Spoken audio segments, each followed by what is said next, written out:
Hi everyone, good morning. I hope you are able to hear me. Can anyone please confirm? Yes, Bhaskar. Yes, boss. Perfect. Yeah. So till last session, we have seen Azure Data Factory in order to do the data ingestion, and even we can also do the data transformation with the help of Azure Data Factory. So I'm just working on one sample project to give as part of with Data Factory itself. So you can do everything end-to-end project from Azure Data Factory. So soon in couple of days or somewhere around, I'm just going to walk you through the context of the project and you people can try from your side. Okay, so from now onwards, we wanted to talk about Azure Databricks. So that is the main intention from now. So in order to understand this Azure Databricks, we required Python basics.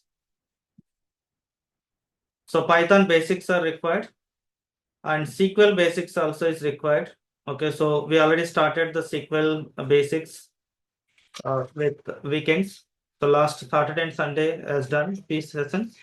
So just go through that SQL related stuff.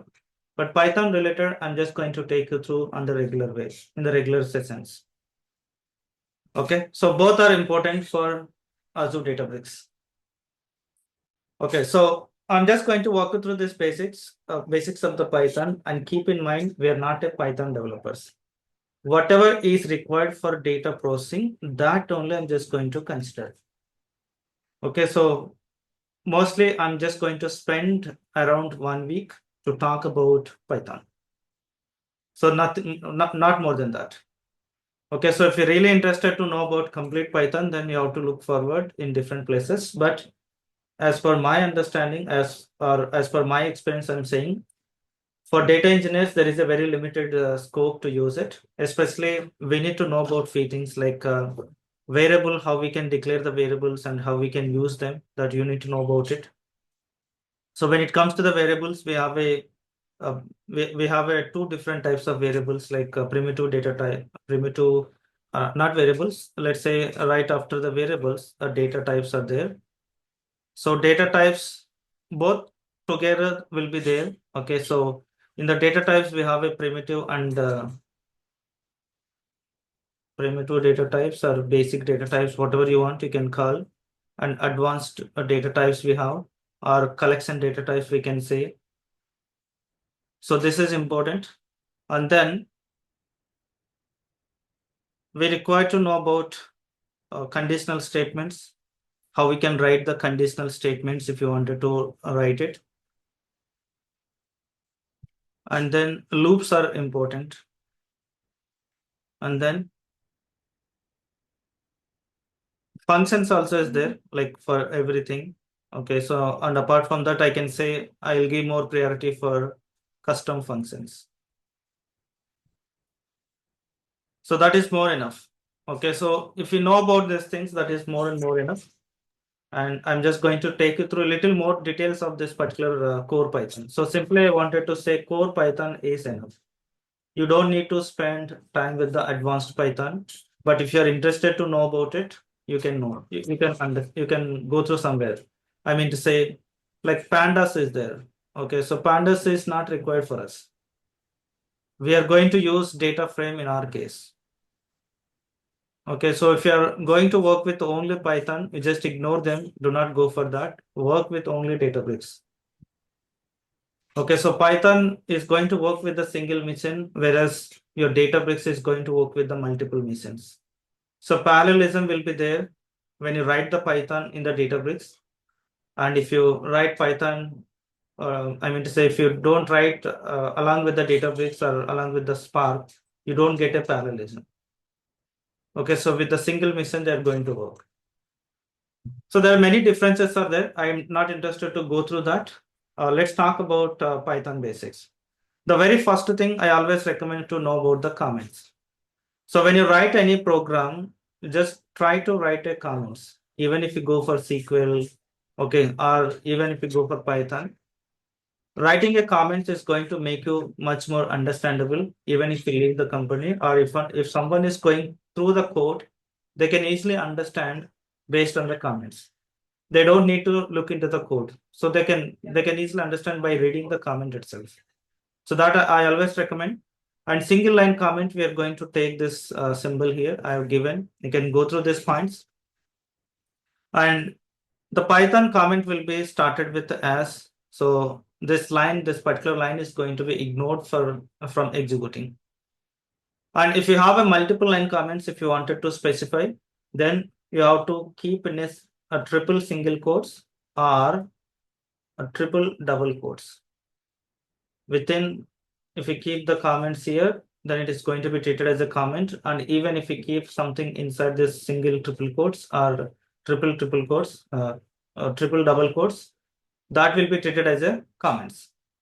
So these comments are going to help you too much for more readability. We are going to use that. So that is what I'm saying here. This is a single line comment. And this is a multi-line comments in single triple quotes I have given here, multiple lines. Or you can also use the triple double quotes. So that is going to be ignored if you use that particular comment. Now, if I wanted to define the values in the Python, you want to define the values in the Python, the values are going to be there with the numeric and non-numeric. Numeric and non-numeric. So if you wanted to define the values, if you wanted to define numeric values, then how you can define it? And if you wanted to define non-numeric values, then how you can define that we are going to see. So numeric means most of you we're all aware of it. Numbers will come under numeric, right? So here I have a decimal without decimal numbers and with decimal numbers, 10 or 10.5. So this is a number, and this is a number without decimal place, and this is a number with decimal places. So these are all the basics that you can easily understand. And non-numeric, except numbers, everything will be numeric, non-numeric only. So we can have a text data, the combination of the text and numeric, or text and special characters, all these things will be treated as a non-numeric. Now, in order to store the numbers or in order to store the non-numeric, then we required variables. So variables concept we have come across as part of the Databricks, as part of Data Factory. So how we can define the variable and how we can change the value of the variable that we came across it.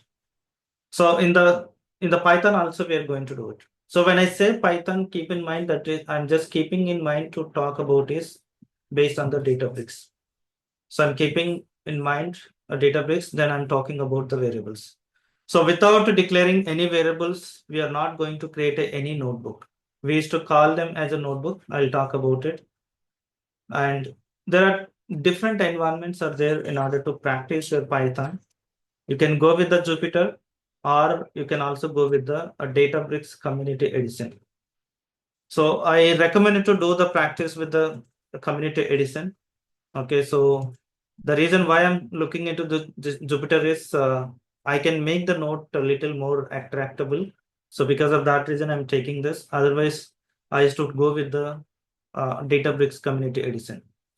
Okay, so this Databricks Community Edition is going to help you to write both Spark code. You can write Spark API. You can use it, and you can also write the Python. You can write the scalar. Okay, you can write the R. Okay, so you can also write the SQL also here in this particular window. Okay, so Community Edition, you can just search in the Google Community Edition sign up. You can use your Gmail account. Okay, so it's very simple. They made it much more simple now to create an account. So once you enter Gmail, you will get a code to your email, and if you enter that code, then automatically it will come. It will take you to inside this Community Edition. Okay, so in order to practice here, whatever I'm taking to that, in order to practice here, you need to have a cluster. So I'll talk about what is cluster at this point of time. You just ignore it. At the time of Spark introduction, I'm going to talk about it. So let's do one thing here. I'm just going to duplicate this page. Let's go to the compute. because it is much more simple. You don't need to install your Python. Okay, so by default, it will be there. You have to create a cluster. Just hit on create. Just give some name here for this one and just submit it. That's more enough. Okay, so in my case, my cluster is already up and running. Not it is not running. Let me create it. ADB cluster. I'm just giving some name. Now, if you observe here, it is pointing to the Python automatically. Okay, so you don't need to install it. It comes automatically.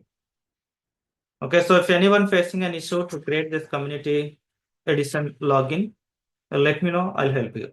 It's very simple. You just search in a Google and you can do it. Hit on create compute, because if you go and install Python, Jupyter, they're all not required.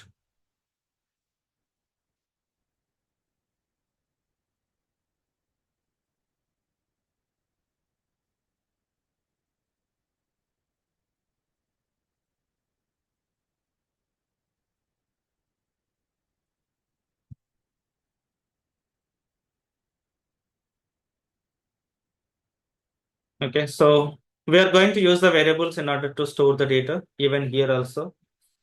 So many things we can keep, and the variable declaration that you're going to use assignment operator.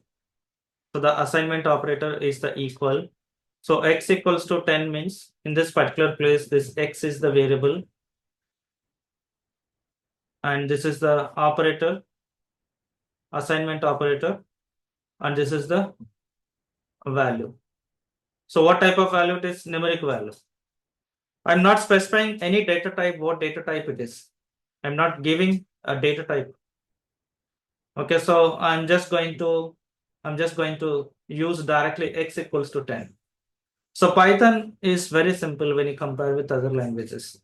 Okay, so I don't want to talk all this basic kind of things. You can feel like you can feel like it's like English, general English language. So most of us know about like a equals to 10, b equals to 20, and c equals to a plus b kind of calculations in our education. We have done it many times. If you just rewind your education. Okay, so in the same way here also we are doing it. You don't feel you're writing a program. When you go for Python style of programming or Scala style of programming, you don't feel that you're writing a program. You feel that you're writing some expressions.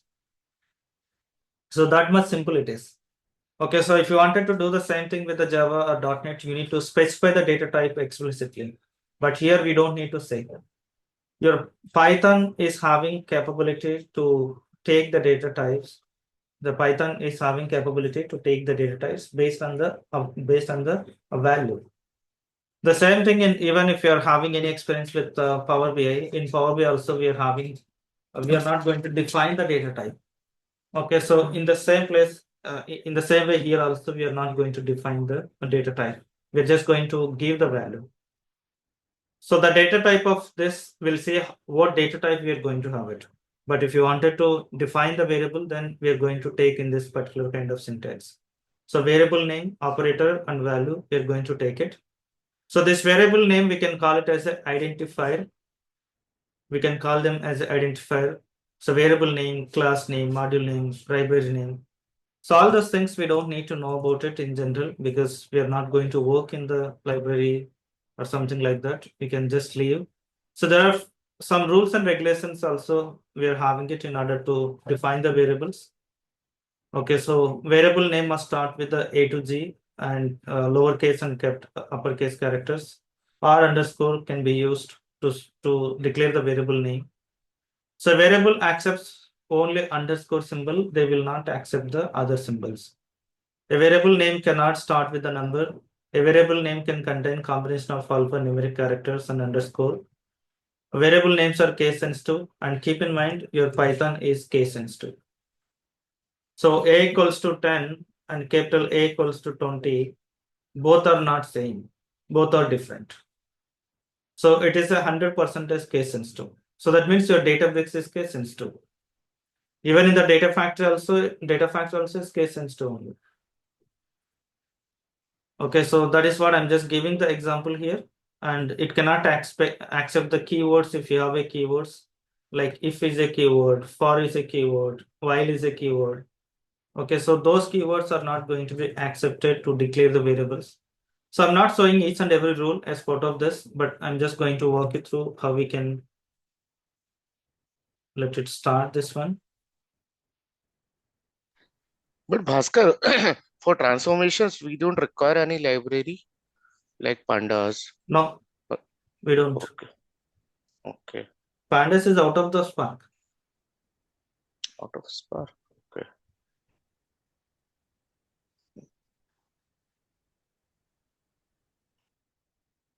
Now the cluster is up and running. You can see. So once it is started, I'm just going to take that cluster. So if you wanted to create a notebook, how you can create is if you go to the workspace.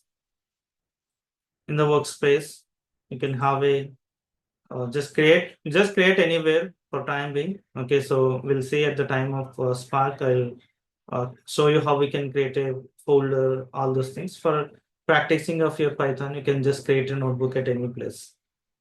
So I'm just taking this one. Now, if I wanted to define the comment, then this is the symbol I'm taking. This is single line comment. If I wanted to execute this one, you can use shift plus enter, shift plus enter, or control plus enter. Or you can use this one also. So whatever you feel easy that you can take it. I'm just taking this one. Now this is not going to give anything because it is ignored. This is a comment, single line comment. And if you wanted to give the multi-line comment, then how you're going to give is, I'm just going to give in a triple single quotes. This is line 1. This is line 2, something like this. Now, if I execute this, this is not going to be considered. Okay, so this is a single, I mean, it's a multi-line comments. In the same way, you can also keep with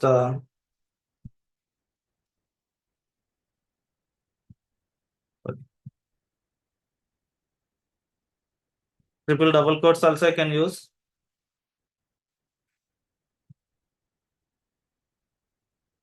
In this way also, it is not going to consider.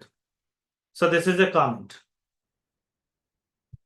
Now, if I wanted to define the variables, how we can define the variables is x equals to 10. Now, I'm not saying what data type it is. Okay, so x is the variable name. X is the variable name and 10 is the value, and assignment operator is equal. And if you wanted to write the equals, then you need to keep the 2 times. This is the equal operator. This is the assignment operator. To assign any value, then we are going to use the assignment operator. And if you wanted to compare anything, then we are going to use the comparison operator, that is equal operator. Okay, so this is how we are going to have it.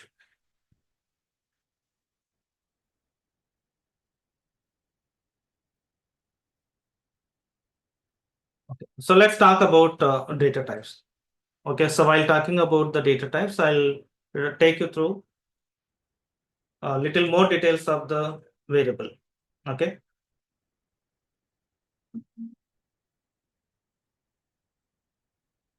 When you go for the data types, we are having two different types of data types. Two different types of data types. One is fundamental data types. The fundamental data types, most of us aware of it. Maybe through the data factory, or maybe through the SQL, or somewhere around you came across it. Integer. Most of us know, right? Is there anyone who is not aware of it? Integer. Basically, integer will be used to store numeric values. A number which is not having a decimal places can be stored with the data type called integer. So we are going to Whole have number. a whole number. Integer, an example I have given. And there is a float data type to store the decimal places. A number with decimal places can be stored with the float data type. And there is a complex, so just ignore the complex. we don't need to know about it as we're going to work as a data engineer. And other very important data type is the bool data type or boolean data type. So true or false is going to be there as part of the boolean. And there is a string data type. The string is going to be enclosed in a double quote, or strings will be enclosed in a single quote, or strings will be enclosed in a triple single quotes, or double triple quotes, triple double quotes, or whatever you call. If you keep like this, then it will be treated as a comment. But if you store something, if you store this value inside some variable, then this will be treated as a text. And if you store some text which is there in a triple double quotes, if you assign it to the some variable, then this will be treated as a text. If you don't keep this, then it is a comment. If you keep some variable, then it will be treated as a text. Is everyone with me about the text? Yeah. Yes, Bhaskar. Yeah, perfect. And then we have advanced data types also. I'm just giving the naming standard here, but we're going to talk about them a little more in detail. Very, very important is the list data type and tuple data type. These two are, I feel, very important. I came across these two many times. And if you're going to work with only Python, then set dictionary also is important. Of course, dictionary is the JSON files, data kind of data we're going to have. So all these data types are going to be treated as a collection data types or advanced data types. So what activities we have used to get the collection of items in data factory? Can anyone give the answer?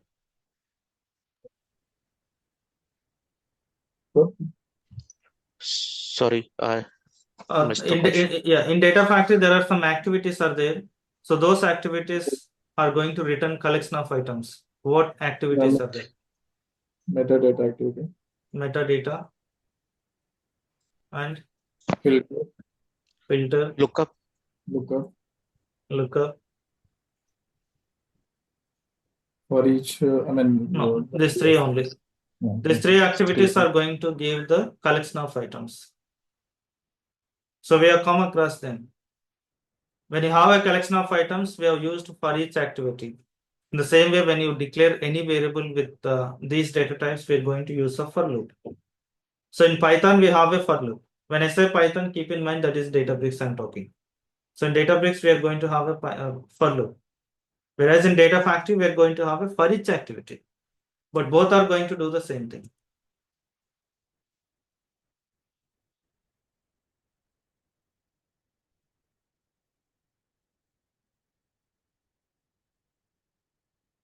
Now you can see here, I'm just talking about the data types.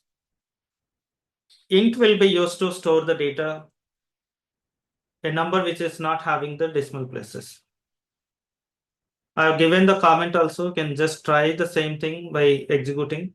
You don't need to write it. Okay, so just for understanding, I'm giving a equals to 10 means you're storing integer data type. But how do you know what data type is there inside this variable? I just declared the value. I just declared the value here, x equals to 10. But how do you know this x is having integer data type? So in order to know any of the data in the variable, or if you want to know what is there inside the variable, then we are going to use the function called type. So type is used to know what data type is there inside the what type of data is there inside the variable. So you need to pass type of x. Now I need to print it, right? I wanted to print the I wanted to print the value of this variable. I wanted to print a data type of this variable. So whatever you wanted to know, or at the time of development, or sometimes even you can also keep that in the production also, because if you wanted to see how the notebook is getting executed, so what it is giving, if you want to know that, sometimes if you ask me, at least 40% of the times, there is a chances to use the print function. And at the time of development, we are going to use very frequently. I used to take it many times. So print function is used to print something on the console. Now I declared the x equals to 10. I wanted to print this, what value is there here. So to print what value is there here, I'm just going to say print of x. So when I say print of x means just execute this. Do not give p capital character, something like that. It is a case sensitive. It's a function. So print is a function, and it is trying to take something. You're passing the variable x, and it is giving the value of this x. So x is having a 10, so it is giving a 10 here. Now I wanted to know what type of data it is. This 10 may be text also. We cannot give the guarantee, right? So if I keep the 10 inside the single quote, then it will be treated as it is treated as a text. If I just keep the 10, then it is a number, right? So to know that, you can use the function called type function. So type of x. You can directly execute it. It is having a capability to print it here itself, or you can also give this entire stuff inside the print function also can give it. Now you can see integer. So type is going to give what type of data is there inside the variable. So that is what I'm just trying to say here. It is used to find the data type of the object. In Python, everything is going to be object. Everything is going to be treated as an object. So a equals to 10 means a is of type class int, if you see. So because that, we are calling that everything will be object. And then if you wanted to store 10.5, then 10.5 you cannot store with integer. Okay, so I mean to say this will be considered only 10, but when the moment to say x equals to 10.5, when the moment to say x equals to 10.5, automatically it is going to be treated as a float data type. You just observe.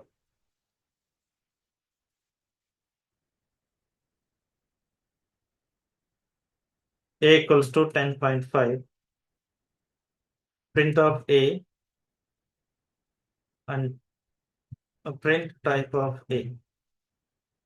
So automatically it is going to take the float data type because I'm passing the value as a float.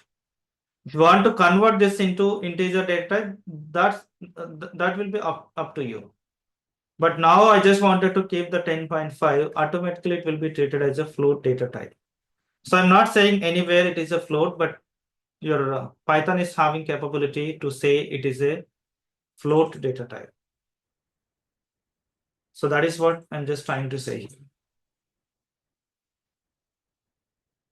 And then string. Complex, you just ignore it. For data scientists, that is important. But for us, we don't need to know about it. The next is the string. If you wanted to declare non-numerical data, then we are going to use the string data type. This is very important. We're going to deal with the unstructured data. We're going to deal with the structured data as part of our Databricks. Now I'm just saying here s equals to Bhaskar. Okay, so if you wanted to print what is there inside that, then you can use, let me say here,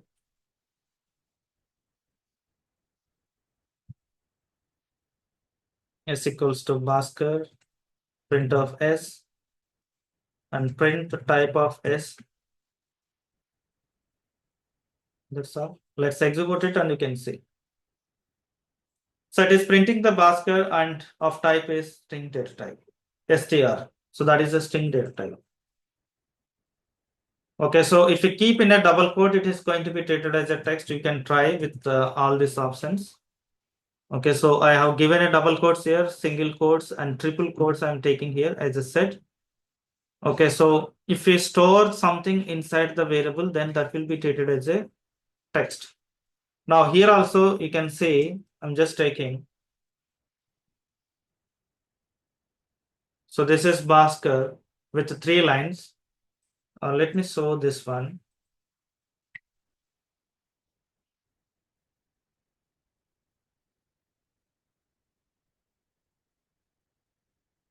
So I'm just going to say this is.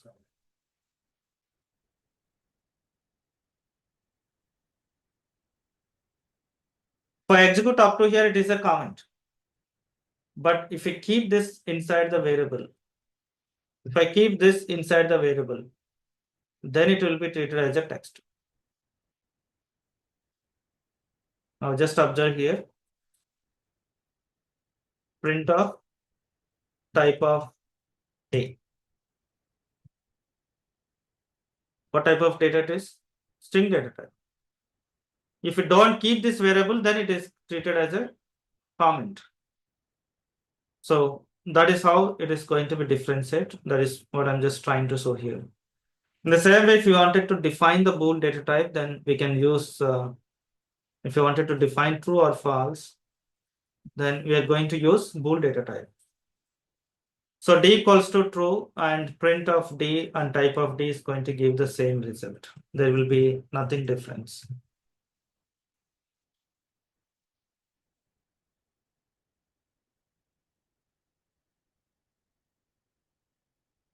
D equals to true, print of D and type of D. You can see. In the same way, even if we keep the false, it is going to give the same result. So these values you're not keeping in a lowercase. You're keeping in uppercase. You can see. False is bool data type. So like this, we can define the variables.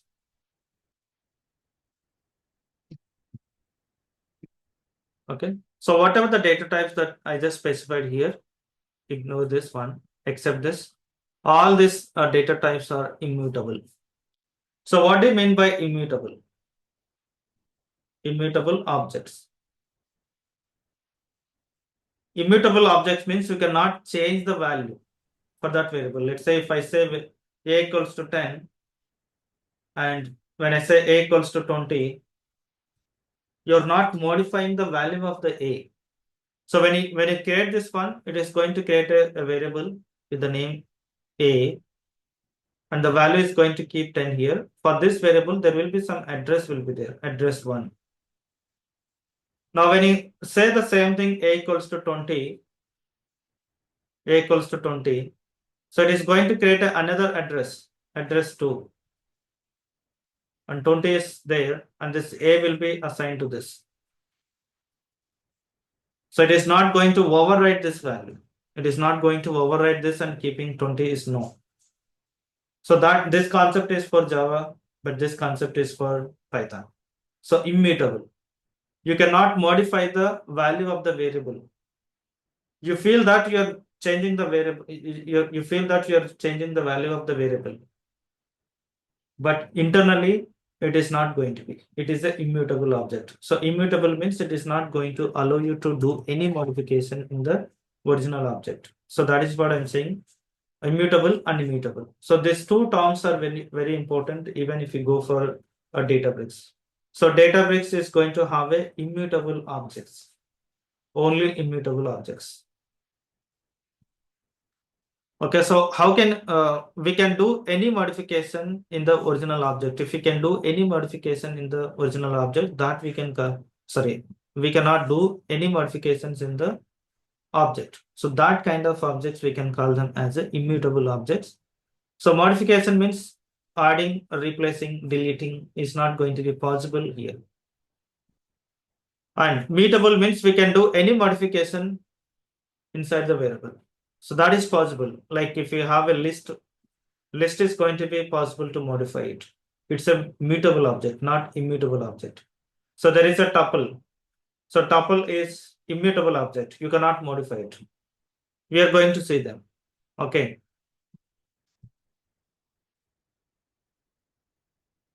You people are not getting bored, right? No, Bhaskar. No, Bhaskar. No, Bhaskar. Okay. Now I'm just taking the same thing here. A equals to 10, print of A and type of A. So it is, we already know about this.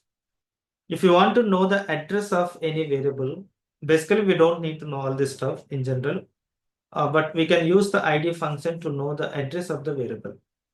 So to say that is going to have a different address, I'm just taking to say this is an immutable object. I just wanted to walk you through that. Let's say A equals to 10, print of A. I'm just going to give here type of A here itself. Now, if I execute this, it is going to give type and address of A also. Let me give ID of A. So ID function will be used to know what address is there for that. The same thing, I'm just going to take it for B. Now, when I say B equals to 20, the address will be different because the primitive data types are immutable objects.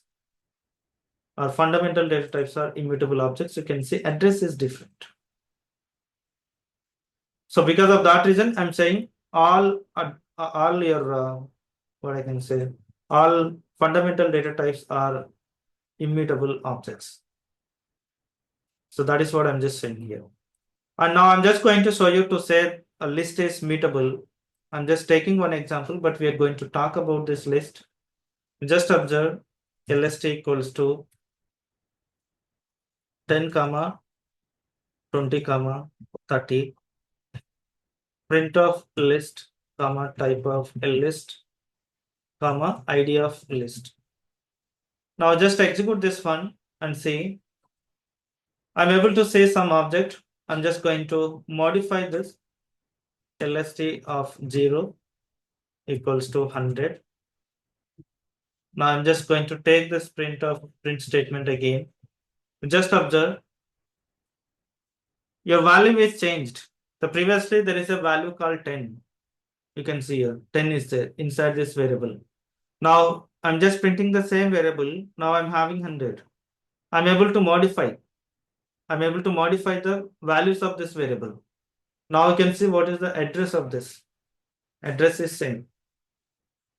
So this kind of objects, we can call it as a mutable object. We can change, we can do any change. We can add, we can modify, and we can delete also. All are going to be possible when you have a list. So we are going to talk about it. So here my intention is to talk about what is meant by immutable and mutable.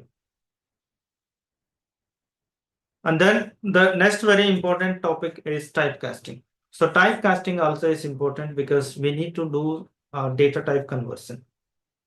So data type conversion, how we can do is, we already seen fundamental data types, but within the fundamental data type, we'll just see. And once we touch the advanced data types, we'll see how we can change from list to tuple, tuple to list, something like that. So converting means, typecasting means converting from one data type to another data type. I have an integer data type, but I wanted to convert into float. I wanted to convert into string. I wanted to convert into bool. Okay, so only 4 data types we have come across. I'm just going to take you through this 4. So in order to do the conversion, we have a conversion functions. Int is a conversion function. Float in the same way. Whatever the data types we're having, for the same data types, we have a conversion functions. So int is used to convert into integer data type, float is used to convert into float data type, and str is used to convert into string data type. Okay, so now I'm just going to declare the float value and let's see how we can change the data type, how we can change it into other data types.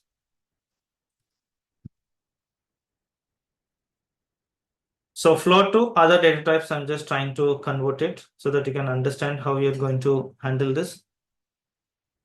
So few things I'll show you, but the rest of them you can try from your side. I'm just taking in a little easiest way. A equals to 10.5. Print of A comma type of A. Within the print, you can print multiple values, multiple variables you can print it. Okay, so no one will ask you what is print or what is a type, something like that. So this is for your convenience, this is for your understanding. If you're going to work as a Python developer, even for Python developer also, they don't ask. These questions will be asked for only freshers of Python. Now just observe float is there. Now I wanted to convert this into other data types. Just observe, I want to convert into integer data type. Converting into integer. Then we have a function called int of A. int of a is going to convert your value of a into integer data type. Now this result I wanted to store into another variable. Then you can say b equals to. You agree with me, right? Print of b comma a type of b. Now just execute it. You can see the value of this is integer data type. So previously it was 10.5 is the float data type. Now I'm having 10 only because I'm just taking the value of the a into function, and I'm just keeping the result into another variable. That variable I'm just trying to print it. In the same way, I wanted to take this value into the str data type. What happens if I use the str data type? You just observe. C equals to, let's say, str of a. The result I wanted to store into another variable, that is c. Now I wanted to print of c comma type of c. Now you can see what data type it is. String data type. It looks like a number, but data type is string. And if you want to convert this into bool data type, then how you're going to do it is a bool of a. The result will be stored in the d equals to. Now if you print, what is there inside the d? Print of d comma type of d. Let's execute it. Now you're able to see this, right? Just considering A has some value, something like Yes, yes. So if a is having some value, then it is going to be treated as a true. If you have a is 0, let me keep the 0 here.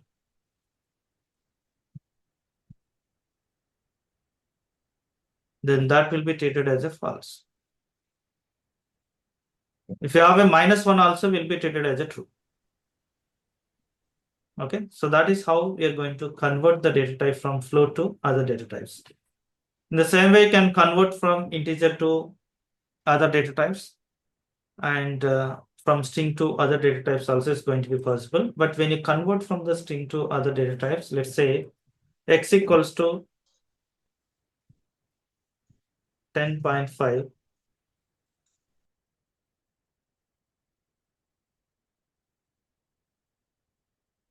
X equals to 10.5. Print of x comma type of x is going to be string data type. So when you're converting from string to integer, it means if your number is there in the form of text, then only you're going to convert into integer data type, then only can convert into float data type. So otherwise, if you have something like Bhaskar in the double quote, that is not going to be converted as an integer. No, we cannot convert into float data type.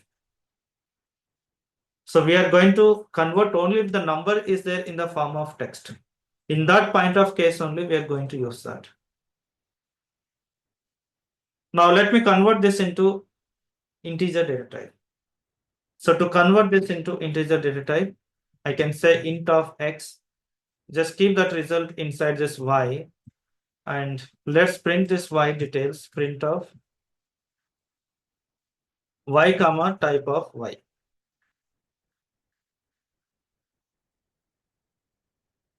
Sorry.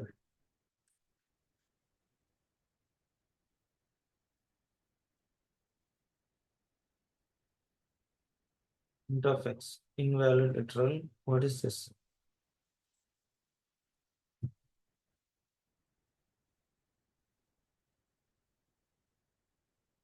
Only, okay, understand. 10.5, if I keep it.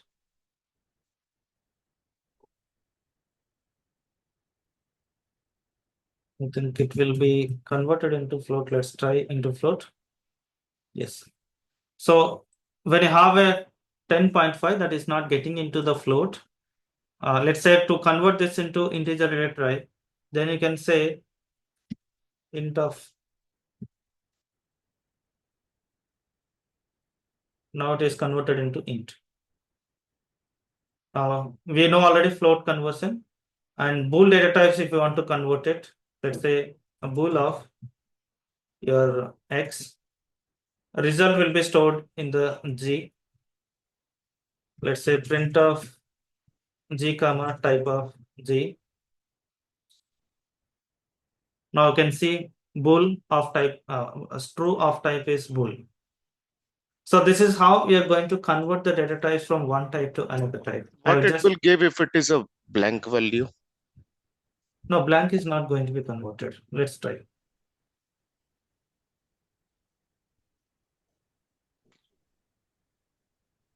Without a space even.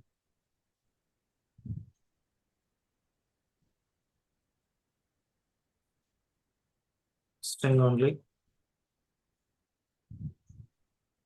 Will not Bool, convert string bool. to bool. Bool you wanted. Bool will be there if I'm correct. False. False. Okay. If I give a space,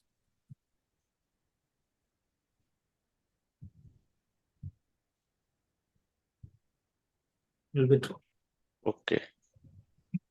Because Okay. a space, it contains some value, some ASCII number. Yeah.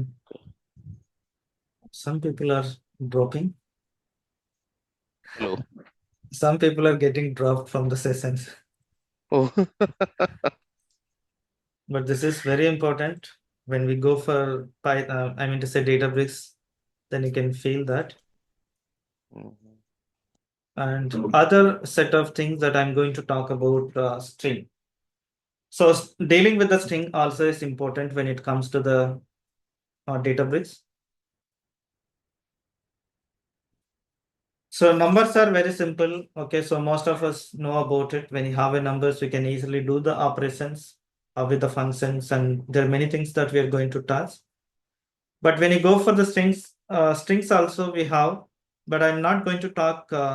This is purely Python. For Python only, I just prepared this note. But I'm just going to take you what is required for us. When you have a strings, how you can pull the data from the strings, how you can apply operations on the strings. Because when you go for Databricks is going to allow you to write a Python. So why Python is having too many libraries and it is easy to write it. And mainly we have many libraries. You can just take the library and use the function from the library. You don't need to pay anything for that. Okay, so there is a Scala also is there, but Scala is slight little difficult when you compare with the Python. Okay, so but when you compare with the Java, this is very simple, and this is very, very simple. Okay, so I'm just going to take you through. We don't need to know about the input function. This all is not going to be helpful for you. And how we can declare the variable, how we can declare the text, I just wanted to show you. We already seen. Let me take this part. So string concatenation will be done with the plus operator. Even in SQL also, we can use the plus operator to concatenate two strings. Apart from that, we have a concat function also. Concat function is also there. You just execute it and you can see it is having without space. Now, if you wanted to keep the space, then you need to have a one more text. That is what I'm just trying to give here. Here itself, I can show the output of this is going to get Bhaskar 10. And here it's going to get the space. I think this is not going to be treated. Let me try. There is a slight problem is there, one of them. So when I combine two text values, it is concatenated. And when I try to do it by having this, let's see. So it is trying to convert into the text. It is not getting converted automatically because this is a text value and this is a number. So that we cannot concatenate them. So to concatenate that, you have to convert into str of 10. Then it is going to be possible to do it. Just observe. You cannot convert Bhaskar into number, but you can convert this into text. Now it is going to be possible. You can see. Or you have to keep that in a double quote. So this is going to be possible. Here I have given how you can take the concatenation. And the next is indexing. Indexing is important. Very, very important. So we are going to talk about advanced data type called list data type. Or in Databricks, we are going to have a RDD. I'll just give explanation about the RDD. And this too will work with indexing. Because we are not going to use the columns. But if you go for the data frame, market is much more interested to use the data frame. Data frame is going to work with the column names. So it is easy, very easy. But you should know about how indexing is going to work or how slicing is going to work. You should know about it. So they will ask some questions in the Python. Okay, so I wanted to get this value. You may feel that I need to write too many lines of the code, but without writing that many lines of the code, you can use the indexing or you can use the slicing and for loops, you can get the solution. Now, I have a data engineering here. I just wanted to get only data. I wanted to get first D. First of all, how this indexing is going to work in Python. How indexing is going to work is if I take Bhaskar, the indexing is going to start from the 0. 0, 1, 2, 3, 4, 5, and 6. So this is how indexing is going to work. Okay, so if you wanted to extract the part of the text, if you want to get the part of the text, in general, if you attended on yesterday's SQL session, we use some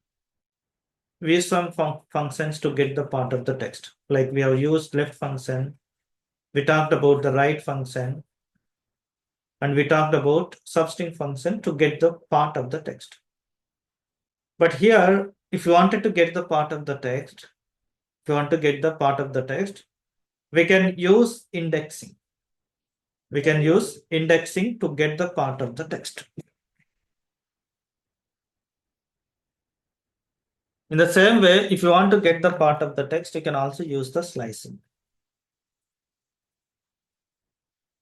This is for single characters, you can get it, and this is for multiple characters. One is for single character and other is for multiple characters. Now I wanted to get only B. So if you wanted to get the B, S is a variable. The indexing, we are going to use the square braces. We're going to use the square braces. If I wanted to get the B, then you're just going to say 0. Then output of this is going to get B. If I need a R, then I'm just going to say S of 6. Then it is a R. Okay, so if I need a first A, I'm just going to say S of 2 is going to give A. So this kind of index, we can call it as a positive index. Positive index. In the same way, we have a negative index also. -1, -2, -3, -4, -5, -6, -7. Now, if I say S of -1, then you're going to get the R. If I say S of -4, you're going to get S. Is everyone with me? How this index is going to work? Bhaskar, I have a question. Yeah. Okay, for each character you have given the space, or it should be like for every No, characteristic. no. I'm not giving, just for understandability, I'm giving it no space here. Okay. In this one, no space, but here we have a space. Yes. Okay, so if I say data engineering here, how this is going to get is data engineering. The indexing is going to be 0, 1, 2, 3, 4, 5, 6, 7, 8, 9, 10, 11, 12, 13, 14, and 15. Total 15 characters are there, including the space. Okay. So here I don't have a space in this name. Okay. Okay, so you understand, right? How this positive index is going to work and how negative index is going to work. Negative index also is important. If you want to get the last characters, then you have to keep the negative index because you are not sure what is the positive index number, but you're sure about it.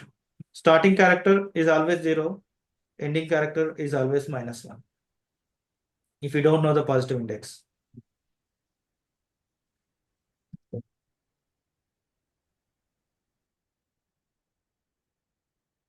Let's take this example.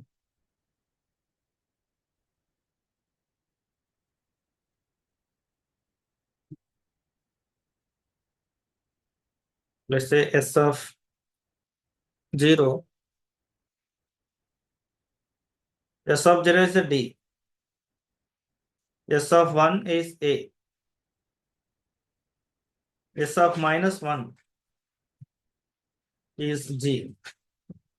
You can see. So this is what the index is going to work. If I say 0, 1, 2, 3, 4, 4 is going to be space. 0. So 5 is E. So indexing is always going to give a only single character. But what if I need to have data? I wanted to take the data. I wanted to take the data. Then how you are going to take it? In that case, we are going to use slicing. So in slicing, you are going to have a starting position and you are going to have an ending position when you go for slicing. Okay, so in the same example, if I take it,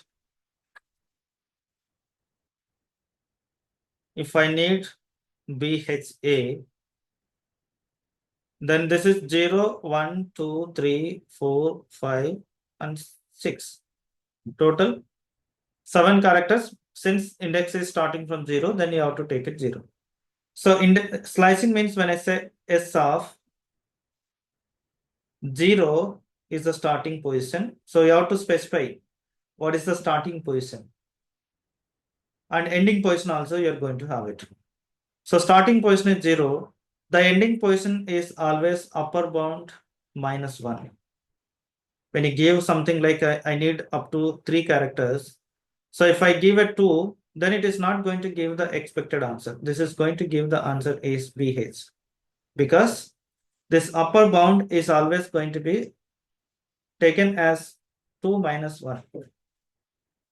So up to 1 is going to get it.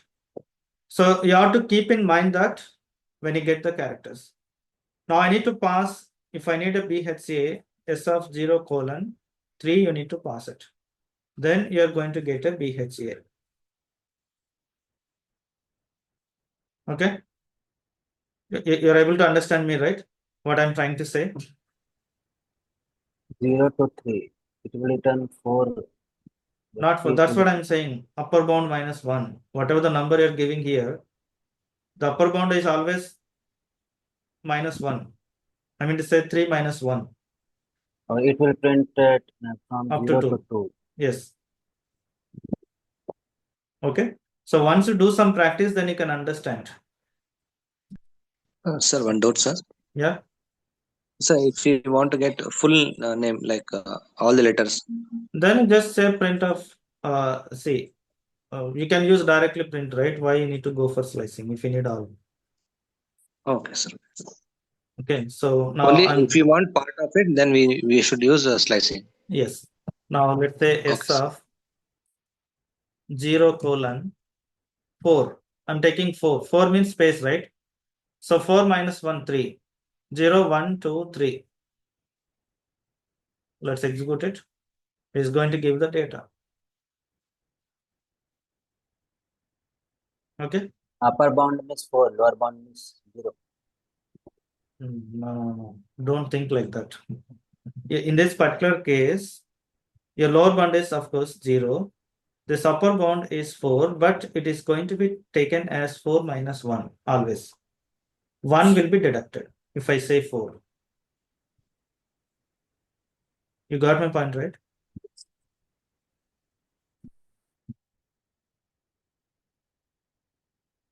So just given some examples. Okay, so starting index is required. Starting index, ending index, and step also can take it. If you need alternative characters, then you can specify that. And let's do some examples here. So I wanted to take engineering. How can you provide it? If I wanted to take engineering, then this is starting 4 and 5. From 5 it is starting. Okay, so let me show you. S of 5 comma 5 colon. Just leave it and execute it.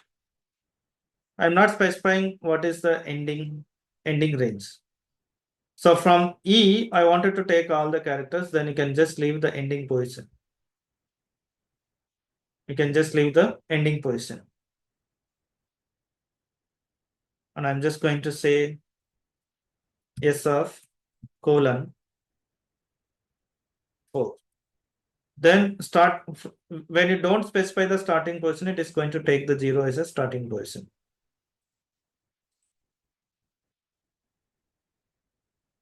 Let me take my name here.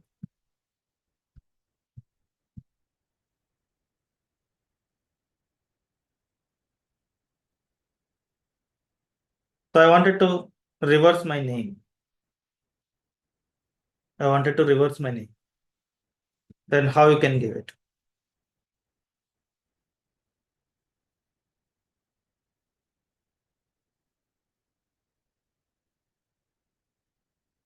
Colon -1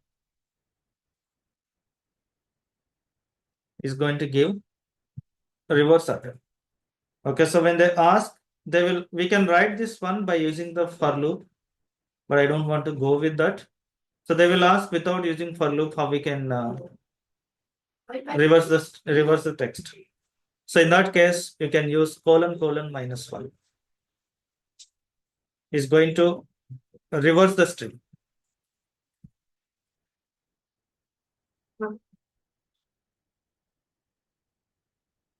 You can try with the different examples if you're interested.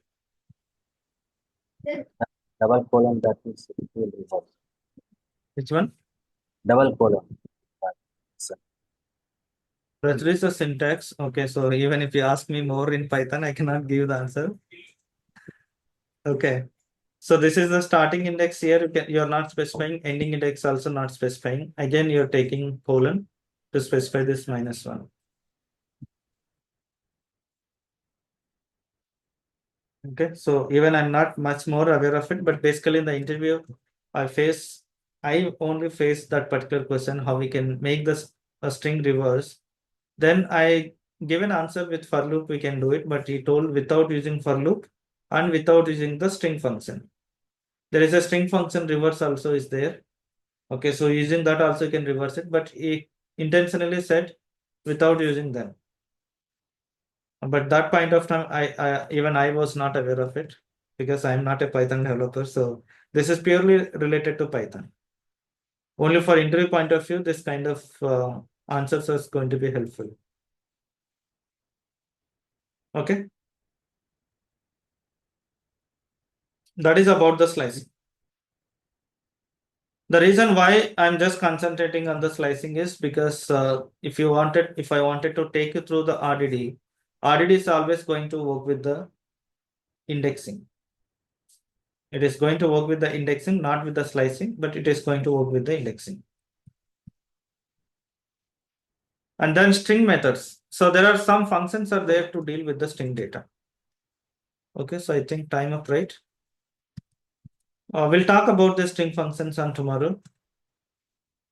Any questions, guys, before stopping? Are you going to share those slides, these PDFs? Yeah, I have the PDF. I'm just going to share it to you. Just ping me the email address. I hope I'm already having, but still, we just ping me. I'm not sure where I kept them. I'll save that material. Okay. I pinged it. Okay then. Any other questions? So in the initial days, it will be little boring, I feel, because 3 members or 3 or 4 members drop in between the session. So let's see. Just give me the Gmail account. It will not work for other mail accounts. Give me the Gmail because my material is there in the Google Drive. And Sure, Bhaskar. I pinged Okay. it. Bhaskar, for how much time the Python? 1 week I'm going to spend because this is important. Yeah. Okay, so you may feel this is bore, or I mean to say someone, or if they're already aware of it, that is fine. But when we go for or to talk for creating a notebooks, all this stuff is required. Variable declaration is required. So sometimes indexing also is required. Okay, so when we come across that, then you can see. And string operations, we are going to use the functions, especially split function, lower function, to convert the characters. Okay, so we are going to use them. Keep in chat box so that I can do it right away after the session. Okay, then we'll see you tomorrow. Thank you for joining.